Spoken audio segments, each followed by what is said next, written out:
Friends ఈరోజు నేను ఒక పర్సనల్ స్టోరీ అయితే ఎక్స్‌ప్లెయిన్ చేయబోతున్నాను మీకు. ఇదొక రియల్ ఎక్స్‌పీరియన్స్ మీ అందరికీ తెలియాలి, తెలుసుకుంటారని అనుకుంటున్నాను. ఈ విషయం ఏంటంటే మన ఛానెల్ ఏదైతే ఉందో ఈ ఎసెట్ వాలెట్ ఛానెల్‌లో రీసెంట్‌గా యూట్యూబ్ అయితే టెర్మినేట్ చేసింది. అండ్ ఇప్పుడు మళ్ళీ రీయాక్టివేట్ అయిందనుకోండి. ఈ జర్నీ ఉంది చూసారా? టెర్మినేట్ అయిన దగ్గర నుంచి రీయాక్టివేట్ అయిన జర్నీ. ఈ జర్నీలో నేను చాలా ఎమోషనల్ జర్నీ అనమాట ఇది చెప్పాలంటే. చాలా లెసన్స్ నేర్చుకున్నా. ఈ వీడియోలో నేను ట్రాన్స్‌పరెంట్‌గా అన్నీ చెప్తాను. ఎందుకు టెర్మినేట్ అయింది? ఎలా రీయాక్టివేట్ అయింది? అసలు యూట్యూబ్ పాలిసీస్‌లో మనం తెలుసుకోవాల్సిన ఇంపార్టెంట్ పాయింట్స్ ఏంటి? మీలో ఎవరైనా కంటెంట్ క్రియేట్ చేస్తున్నారంటే ఈ వీడియో అయితే మీకు చాలా హెల్ప్ అవుతుంది. అందరికీ కూడా డీటెయిల్‌గా ఈ వీడియో అనేది ఎక్స్‌ప్లెయిన్ చేస్తాను. వీడియోని ఎండ్ వరకు స్కిప్ చేయకుండా అయితే చూడండి. ఫ్రెండ్స్ జస్ట్ ఇమాజిన్ చేసుకోండి నేను నార్మల్‌గానే డైలీ నా రెగ్యులర్ లైఫ్‌లోనే వీడియో కంటెంట్ క్రియేట్ చేద్దాం అని చెప్పేసి ఒక రోజున నార్మల్‌గా ఫోన్ ఓపెన్ చేశా. సడెన్‌గా ఒక మెయిల్ వచ్చింది. అరే! మెయిల్ ఏంటబ్బా అని చెప్పేసి ఓపెన్ చేసి చూస్తే we have reviewed your channel found a repeated policy violations spam అని చెప్పేసి ఇలా ఒక మెయిల్ వచ్చింది. ఆ మెయిల్ స్క్రీన్‌షాట్ కూడా పెడతాను మీకు. So, your channel has been terminated అని వచ్చింది. అసలు ఎందుకు టెర్మినేట్ అయిందో, నేనేం తప్పు చేశానో చూద్దాం అని చెప్పడానికి కూడా స్కోప్ లేదు. ఎందుకంటే మొత్తం ఛానలే డిలీట్ అయిపోయింది. నాకు కూడా యాక్సెస్ లేదు. సో, ఇలాంటి టైంలో ఏమైందంటే నేను ఫస్ట్ షాక్‌లోకెళ్ళిపోయాను ఫస్ట్. నేను ఇన్ని రోజులు చేసిన హార్డ్ వర్కు, కొన్ని స్లీప్‌లెస్ నైట్స్, ఎడిట్ చేసిన వీడియోసు, నా ఐడియాసు, నా ప్లానింగు అన్నీ ఒక్క రోజులో పోవడం అంటే అది ఎంత పెయిన్‌ఫుల్ ఉంటుంది. చాలా పెయిన్‌ఫుల్ గదా! సో, మైండ్‌లో ఈ పెయిన్‌తో పాటు చాలా క్వెషన్స్ వచ్చాయి. అసలు నేనేం తప్పు చేశానురా? నా కంటెంట్ స్పామ్ అంటుందేంటి యూట్యూబు? మిస్‌లీడింగ్ అంటుందేంటి? నాకు తెలుసు. నేను నాలెడ్జే షేర్ చేశాను. Business ideas and finance related money earning.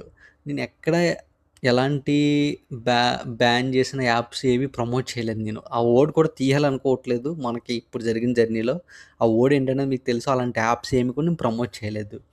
So, still YouTube అనేది మనకి టెర్మినేషన్ మెయిల్ అయితే పంపించింది. సరే. అప్పుడు నేనేం చేశానంటే రీసెర్చ్ చేశా. అసలు యూట్యూబ్‌లో స్పాము, డిస్క్రిప్టివ్ ప్రాక్టీసెస్, సర్కమ్వెన్షన్ పాలిసీ అంటే ఏంటి? ఇలా మొత్తం చాలా రీసెర్చ్ చేశాను ఒక రోజంతా కూర్చొని. అప్పుడు నేను తెలుసుకున్న విషయం ఏంటంటే, ఒక్కొక్కసారి యూట్యూబ్ టీమే రివ్యూ చేసి డిలీట్ చేయనవసరంలా. యూట్యూబ్ ఆల్గారిథమ్ ఏదైతే ఉందో ఆటోమేషన్ వల్ల మనం కొన్ని కొన్ని వీడియోస్ ఎస్‌ఈఓ కోసమని కొన్ని కీవర్డ్స్ ఇలా యూజ్ చేస్తూ ఉంటాం. ఆ కీవర్డ్స్ వల్ల ఆల్గారిథమ్ దాన్ని రాంగ్‌గా ఐడెంటిఫై చేసుకొని, మిస్‌అండర్‌స్టాండ్ చేసుకొని టెర్మినేట్ చేసే అవకాశం ఉంది. కొన్నిసార్లు ఏం జరుగుద్దంటే మన టైటిల్స్ గానీ, థంబ్‌నెయిల్స్ గానీ, ఈ హ్యాష్‌ట్యాగ్స్ గానీ అగ్రెసివ్‌గా ఉన్నప్పుడు మిస్‌అండర్‌స్టాండింగ్ చేసుకునే అవకాశం ఉంది. అలాంటి టైంలో కూడా మనకి యూట్యూబ్ అనేది మన ఛానెల్ టెర్మినేట్ చేసే అవకాశం ఉంది. వాళ్ళ సిస్టమ్ పాలిసీస్ అలా డిజైన్ చేశారు. సో, ఇక్కడ నేను ఒకటి రియలైజ్ అయింది ఏంటంటే, మన కంటెంట్ అనేది కరెక్ట్‌గుంది. మన ఇంటెన్షన్ అనేది చాలా క్లీన్‌గుంది. మన యొక్క పాలిసీస్‌ని రెస్పెక్ట్ చేయాలి వాళ్ళ డెసిషన్‌ని. సో, వాళ్ళు డైరెక్ట్‌గా తీసేయకుండా యూట్యూబ్‌లో ఉన్న మంచి ఆప్షన్ ఏంటంటే, వాళ్ళు మనకొక అవకాశం ఇచ్చారు. మీ సైడ్ నుంచి మీరేమన్నా జస్టిఫికేషన్ ఇవ్వాలనుకుంటే మీరు అప్పీల్ చేసుకోవచ్చు. మీ ఛానెల్‌ని రియాక్టివేట్ చేసుకోవడానికని మనకొక లింక్ ఇచ్చారు. ఆ లింక్‌తో నేను ఇంక అప్పీల్ చేద్దాం అని చెప్పేసి అప్పీల్ స్టార్ట్ చేశాను. ఎలా చేశానంటే సింపుల్. మన వీడియోస్‌లో స్పాము, స్కాములు లేవని క్లియర్‌గా ఎక్స్‌ప్లెయిన్ చేశాను. మన ఇంటెన్షన్ ఏంటంటే ఒకటే. మనం ఎడ్యుకేషన్ ప్రొవైడ్ చేస్తున్నాం. ఫైనాన్స్ అండ్ బిజినెస్ గురించి మనం ఎడ్యుకేషన్ ప్రొవైడ్ చేస్తున్నాం. సేమ్ పాయింట్స్ క్లియర్‌గా నేను చెప్పాను. మీకు ఇంకా స్టిల్ ఏమన్నా మిస్‌అండర్‌స్టాండింగ్స్ ఏమన్నా జస్టిఫికేషన్ కావాలంటే జస్టిఫికేషన్ ఇవ్వడానికి కూడా నేను రెడీ ఉన్నా అని చెప్పేసి వాళ్ళకొక పొలైట్ టోన్‌లో ఎక్స్‌ప్లెయిన్ చేశాను. సో, ఇక్కడ నేను నేర్చుకున్న పాయింట్ ఏంటంటే, మనం యూట్యూబ్ టీమ్‌తో ఇంటరాక్ట్ అయ్యేటప్పుడు వాళ్ళకొక రెస్పెక్ట్ ఇస్తూ క్లారిటీగా మనం ఏం చెప్పాలనుకుంటున్నామో అంతా ట్రాన్స్‌పరెంట్‌గా ఫ్యాక్ట్స్ అన్నీ చెప్పామనుకోండి, వాళ్ళు మన పాయింట్స్‌ని కన్సిడర్ చేస్తారు.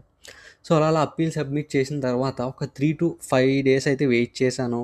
మళ్ళీ మెయిల్స్ అయితే చెక్ చేసుకుంటూ ఉన్నాను. నాకెలాంటి రెస్పాన్స్ రాలే. బట్ నాకొక డౌటొచ్చింది. నా హార్డ్ వర్క్ అంతా వేస్ట్ అయిపోయిందా? ఇంక ఛానెల్ పోయిందేమో అనుకున్నా. నేను అలాగే ఫిక్స్ అయిపోయాను. ఛానెల్ పోయిందని ఫిక్స్ అయ్యాను. సో, ఈ పీరియడ్‌లో నేను నేర్చుకున్నదేంటంటే, మనం క్రియేటర్స్ అనే కాదు, ఎవరైనా సరే జనరల్‌గా ఒక సిట్యుయేషన్ వచ్చినప్పుడు పేషెన్స్, హోప్ అనేది చాలా ఇంపార్టెంట్ అనేది. ఎందుకంటే, ఏదో ఒక సిట్యుయేషన్ వచ్చిందని మనం ఫ్రస్ట్రేట్ అయిపోతాం. అది చాలా ఈజీ అందరికీ కూడా. దానికంటూ ఒక సొల్యూషన్ ఉందా లేదా అనేది ఫస్ట్ మనం థింక్ చేయాలి. థింక్ చేసి దాని మీద మనం సరిగ్గా వర్కౌట్ చేస్తే ఒక్కొక్కసారి ఆ సిట్యుయేషన్ నుంచి బయట పడొచ్చు మనం. సో, అలా నేను ఫిక్స్ అయిపోయాను ఛానెల్ పోయిందని జెప్పేసి. నా దగ్గర చాలా కాన్సెప్ట్స్ ఉన్నాయి. యూట్యూబ్ చేద్దాం అని జెప్పేసి. సర్లే ఇంకో కొత్త కాన్సెప్ట్‌తో చేద్దాం. ఫ్రెష్‌గా స్టార్ట్ చేద్దాం అని జెప్పేసి కొంత టైం తీసుకొని డిసైడ్ అయిపోయాను. నిన్న నార్మల్‌గా ఒక మెయిలొచ్చింది నాకు. ఆ మెయిల్ ఏంటంటే అది కూడా ఎర్లీ మార్నింగ్ వచ్చింది. నేను టెంపుల్‌కెళ్ళి ఎవ్రీ సాటర్‌డే టెంపుల్‌కెళ్తాను. టెంపుల్ నుంచి రాగానే మెయిలొచ్చింది నాకు. We have reviewed your appeal అని చెప్పేసి after careful consideration your channel has been reactivated అన్నది. అది చూడగానే మన మూమెంట్‌లో ఒక రిలీఫ్ వచ్చింది. ఒక హ్యాపీనెస్ వచ్చింది. ఇలా అన్నీ కలిసి మన హార్డ్ వర్క్ వేస్ట్ అవ్వలేదు. యూట్యూబ్ సిస్టమ్ అనేది మనం మిస్టేక్స్‌నన్నీ కరెక్ట్ చేసి మనకొక ఛాన్స్ ఇచ్చిందని చెప్పేసి నేనైతే ఫీల్ అయ్యాను. ఇక్కడేంటంటే మనం యూట్యూబ్‌నైతే నిజంగా అప్రిషియేట్ చేయాలి. ఎందుకంటే నాదంత పెద్ద ఛానల్ ఏం గాదు. చాలా చిన్న ఛానల్. 1800 మంది సబ్‌స్క్రైబర్స్. గట్టిగా కొడితే ఒక 50 వీడియోలు గూడా ఉండవు నా ఛానల్‌లో.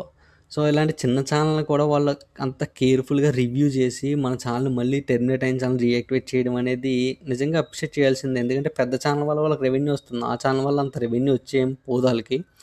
సో, అయినా వాళ్ళు మనకి ఇంపార్టెన్స్ ఇచ్చారు కాబట్టి మనం వాళ్ళకి థ్యాంక్ యూ చెప్పుకోవాలి. అప్రిషియేట్ చేయాలి. సో, ఇక్కడ మనకు కాన్ఫిడెన్స్ వచ్చింది. మనం జెన్యూన్‌గా, ట్రాన్స్‌పరెంట్‌గా ఉంటే మనం ఏ సిట్యుయేషన్‌లోనూ విన్ అయ్యే అవకాశాలు ఎక్కువున్నాయని. సో, ఈ విధంగా నా ఛానెల్ అయితే రీయాక్టివేట్ అయింది. ఇప్పుడు నేను మీలో ఎవరైనా క్రియేటర్స్ ఉంటే మీకు కొన్ని పాయింట్స్ అయితే చెప్తాను. ఇది మీకు హెల్ప్ అవుద్ది. గుర్తుపెట్టుకోండి. నోట్ చేసుకోండి ఎక్కడన్నా. మీకు ఎప్పుడైనా ఇలా రీయాక్టివేషను, కాపీరైట్ ఇష్యూస్ ఏమన్నా వస్తే ఫస్ట్ మీరు కంగారు పడకండి.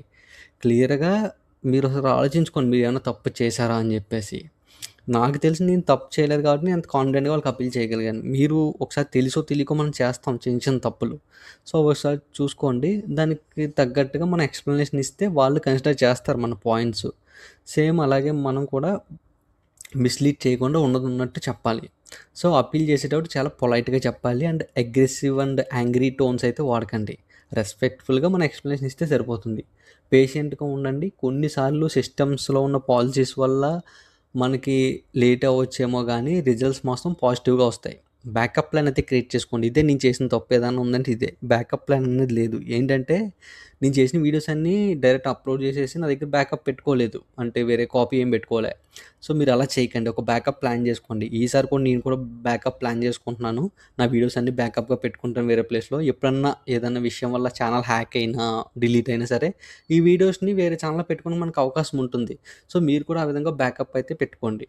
సో, ఈ జర్నీలో ఏ జర్నీ అయినా సరే, మనందరి జర్నీలో కూడా అప్స్ అండ్ డౌన్స్ అనేవి ఉంటాయి. మనం ఏం చేయాలంటే కామ్‌గా, డిసిప్లిన్‌గా మనం చేసే పనిని శ్రద్ధగా చేసుకుంటూ పోవాలి. అప్పుడు మనకు రిజల్ట్స్ ఖచ్చితంగా వస్తాయి. ఈ జర్నీ నాకు చాలా నేర్పించింది. ఈ టెర్మినేషన్ నుంచి రీయాక్టివేషన్ ప్రాసెస్ అనేది టఫ్ అయినా సరే, ఫైనల్‌గా మనకొక పాజిటివ్ ఔట్‌కమ్ వచ్చింది. ఇది నాకు కొత్త. దీని నుంచి కూడా మనం కొత్తగా నేర్చుకొని సక్సెస్ అయ్యాం. సో, మీరు కూడా కంటెంట్ క్రియేట్ చేసే జర్నీలో ఉంటే, జెన్యూన్‌గా లాంగ్ టర్మ్‌గా ప్లాన్ చేసుకుంటే, షార్ట్ కట్స్‌కెళ్ళకండి. స్పాము ఇలాంటి వాటికెళ్ళకండి. రిస్క్ అయితే ఎక్కువుంటుంది. నేను మళ్ళీ అయితే స్టార్ట్ చేస్తున్నాను ఫ్రెష్‌గా. మనకి అవకాశం అయితే వచ్చింది. మళ్ళీ మనకు బిజినెస్ అండ్ ఫైనాన్స్ రిలేటెడ్ కొత్త కొత్త కాన్సెప్ట్స్‌తో పాటు రియల్ లైఫ్ లెసన్స్ కూడా షేర్ చేద్దామని అనుకుంటున్నాను. సో, మీరు అందరూ కూడా నాతో ఉండి సపోర్ట్ చేస్తేనే ఇంతవరకు వచ్చాము. ఇప్పుడు కూడా మీరు సపోర్ట్ చేస్తారని అనుకుంటున్నాను. నన్ను నమ్మి నన్ను సపోర్ట్ చేస్తూ ఉండండి. సబ్స్క్రైబ్ చేయండి. సబ్స్క్రైబ్ చేయకపోతే మన ఫ్రెండ్స్ అండ్ ఫ్యామిలీ మెంబర్స్ అందరితో కూడా మన ఛానెల్‌ని అయితే షేర్ చేయండి. ఇప్పుడు మన జర్నీ సరికొత్తగా ఒక ఫ్రెష్ కంటెంట్‌తో స్ట్రాంగ్‌గా అయితే స్టార్ట్ చేయబోతున్నాము. సో, ఇంతవరకు వీడియో చేసినందుకు థ్యాంక్ యూ వెరీ మచ్. ఒక కొత్త కాన్సెప్ట్‌తో కొత్త వీడియోతో అయితే మీతో కలుస్తాను. Thank you for watching this video. జై హింద్.